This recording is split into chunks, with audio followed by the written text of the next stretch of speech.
bahwa di Indonesia ini ada ratusan suku bangsa. Jangan karena kita orang Jawa ini adalah mayoritas kemudian kita menafikan tenggang rasa yang harus kita jaga untuk saudara-saudara kita yang lain suku. Suku bangsa di Indonesia ini banyak, pulau tersebar di Indonesia 17.000 pulau.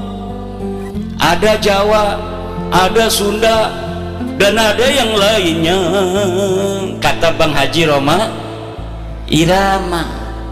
Kebetulan kemarin saya baru diundang Pak Haji Roma Irama podcast. Pak Haji juga sama sama Yai Sadiqul Waqdil Amin. Penasaran, coba Kiai katanya terangin sebelum podcast, kita ngobrol dulu. Coba terangin dulu nih, sebenarnya Kiai ini yakin nggak ini bahwa Habib ini bukan cucu Nabi? Yakin, seyakin-yakinnya, hakul yakin. Hakul yakin kan ada ilmul yakin, ada ainul yakin, ada hakul yakin. Kalau hakul yakin itu udah musyahadah, karena saya udah musyahadah kitabnya. Kalau ilmu yakin, saya dikasih tahu kayak sekarang nih bapak-bapak yang balas baca bahwa Habib bukan cucu Nabi. Yakin yang ngomong Kiai Iman, pengasuh pondok pesantren, anggota LBM PBNU, wakil katib PWNU Banten, ketua komisi fatwa MUI Provinsi Banten. Bisa yakin iku arane ilmul yakin. Durung pernah ketendak karo kita memang bikin YouTube doang, kurang barokah ya ngedeleng YouTube doang. Lamunis ngundang mengkenen ke arane ainul yakin, sudah melihat langsung datnya saya. Ternyata katanya daripada YouTube-nya Kiai Imad itu gantengan langsungnya. Masya Allah, kalaulah dia ini masih bujangan. Bo, aja ngomong-ngomong kalaulah masih bujangan. Kalau masih bujangan tidak ada syarat nikah di dalam kitab-kitab Fathul Mu'in yang mengatakan seorang laki-laki harus bujangan menikah. Tidak ada. Asal dia laki-laki boleh. Setuju Kiai Parman? Setuju laki-laki? Ibu-ibu setuju? Orang manjing neraka kok gak? Ada yang ketiga, ainul yakin, hakul yakin. Hakul yakin itu karena memang sudah tahu algoritmanya, meneliti seluruh kitab yang berkaitan dengan nasab ini. Jadi lamun arep digoyang-goyang ora bisa, digoyang-goyang ora bisa. Senajan misalkan, makanya saya ngomong wa in aftal muftun, walaupun orang-orang berfatwa karena suatu hal mensahihkan nasab alawi, saya tidak terima kecuali sayanya musyahadah dalil dianya. Si gimana dalilnya bohong-bohongan kabeh, mau anak sing marah-marah wong tanggul katanya Imad Dajjal ini ada kitabnya, kitab abad keempat, sudah sahih di sini disebutkan bahwa Ubaid anaknya Ahmad. Ini kitab namanya Abnaul Imam. Wah, Abnaul Imam sudah saya bahas hampir 2 tahun yang lalu ketika pertama kali saya mengeluarkan tesis saya. Seorang kiai dari Pelamunan Banten datang ke rumah saya, manggilnya Abah sama saya, kiai dari Pelamunan, sekarang ketua PCNU Kabupaten Serang sekarang, namanya Gus Robi. Abah, ini ada kitabnya ini, karena dia mondoknya di Yaman. Ini ada kitab Abnaul Imam fi Misr wa Syam. Masya Allah, kata saya tidak ketemu kitab ini, kok Kiai Robi bisa ketemu. Sini saya lihat, saya teliti kitabnya, ternyata kitab ini adalah kitab palsu, baru dicetak tahun kemarin, tetapi mengatasnamakan tahun 473 atau 37 Hijriah. Ternyata kitabnya itu kitab aslinya 20 lembar, dikarang oleh orang yang ada di tahun 199 Hijriah, menerangkan anaknya Sayyidina Ali dan cucunya Sayyidina Ali, abnaul imam fi Misra wa Syam al-Hasan wal Husain. Tidak menerangkan yang lainnya karena tahunnya saja masih tahun 199 Hijriah, sedangkan Ubaid itu wafatnya 383 Hijriah. Masa iya orang yang hidup di tahun 199 Hijriah bisa mencatat orang yang ada di tahun 383 Hijriah? Bohong apa aku? Bohong. Lah iki jebari marah-marah bahwa kitabnya sudah ditemukan, ini kitab abad keempat. Ya 473 kan kudunya abad kelima. Wis ngomongnya salah, isinya salah. Kalau misalnya kitab itu benar, itu sing cerdas-cerdas kan sing ngebela kayak Rumel Abbas, kayak Idrus Romli, itu dulu yang akan dipakai untuk menjawab saya. Profesor Said Agil Al-Munawwar pasti akan membawa dalil itu kepada saya. Tetapi kenapa mereka tidak membawa? Karena mereka pun tahu itu kitab palsu, dan kepalsuan itu diakui di mukaddimahnya ada. Mukaddimahnya ini kitab dikarang pada 199, tetapi kemudian ditambahi pada abad ke-12, ditambahi lagi pada abad sekian, ditambahi lagi oleh yang terakhir Yusuf Jamalul Lail yang baru wafat beberapa tahun kemarin. Lah iku kitab Murtado Az-Zabidi yang katanya adalah menetapkan dan mengisbat Ba'alwi, itu kitabnya juga palsu. Kitab palsunya dari mana sih? Kiai tahu aja kalau palsu. Karena percetakan itu biasa dicetak itu menggunakan jasa peneliti. Misalnya nih ada manuskrip ditemukan di Rumbia, manuskrip ini atas nama Pangeran Diponegoro. Panggil dari UI, filolog suruh nyetak.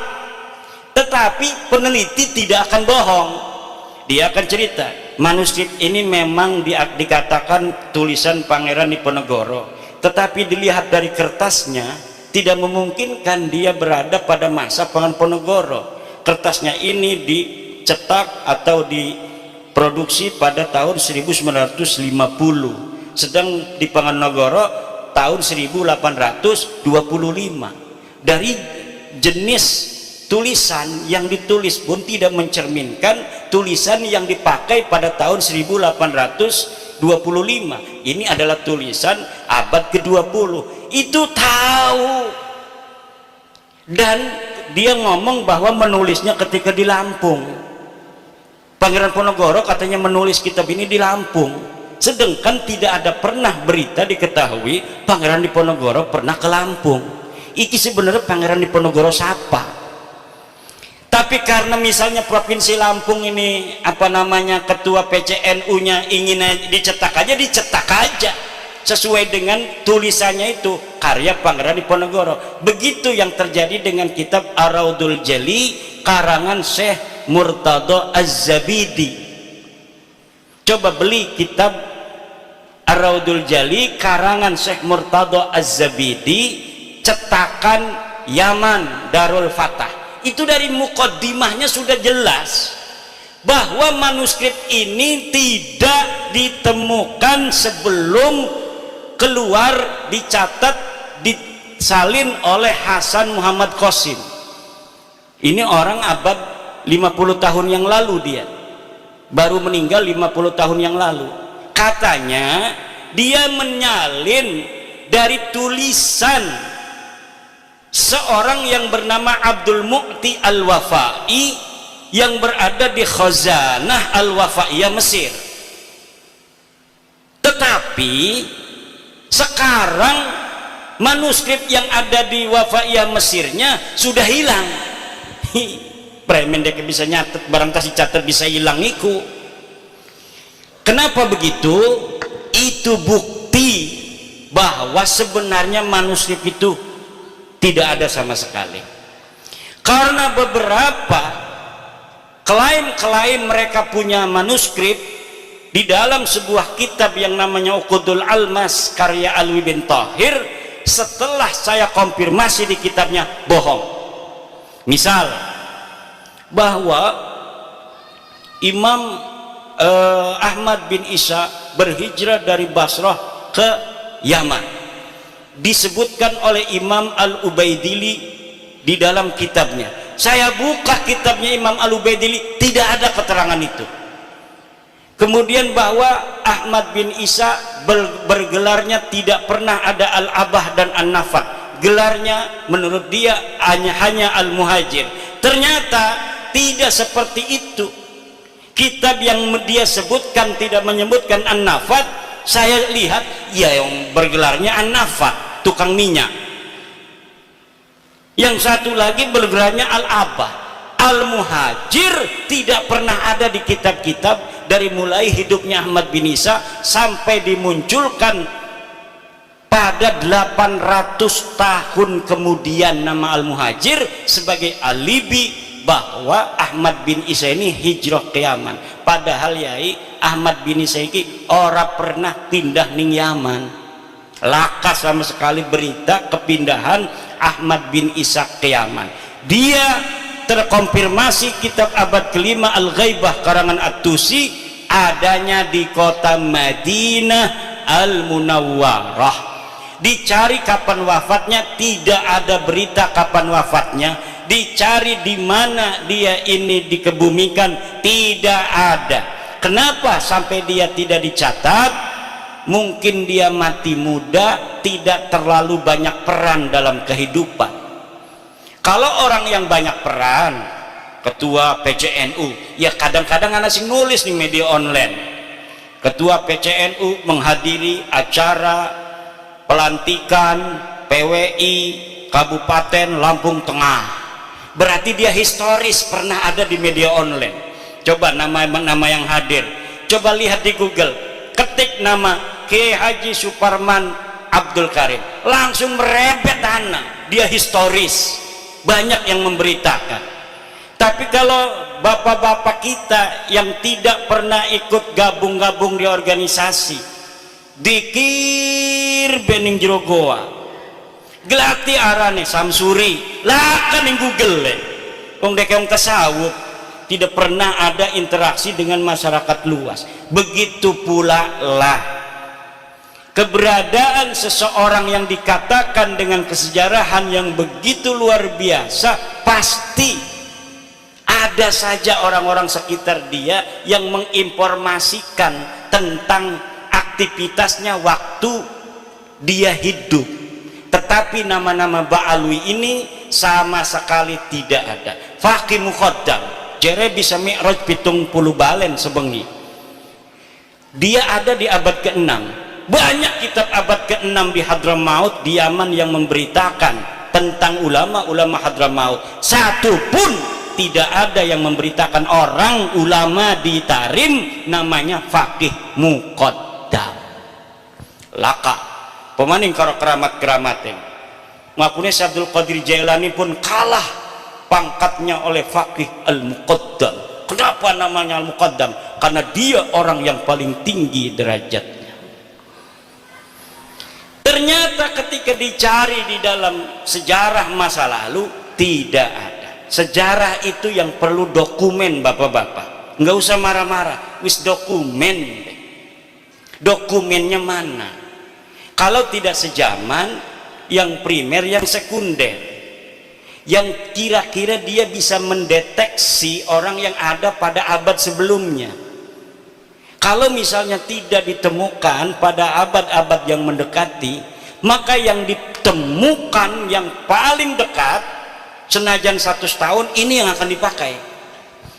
Nanti apabila ditemukan yang lebih tua, maka yang muda yang bertentangan yang dengan yang lebih muda ini harus namanya tesisnya ini sudah ada antitesis, sudah tidak bisa dipakai lagi.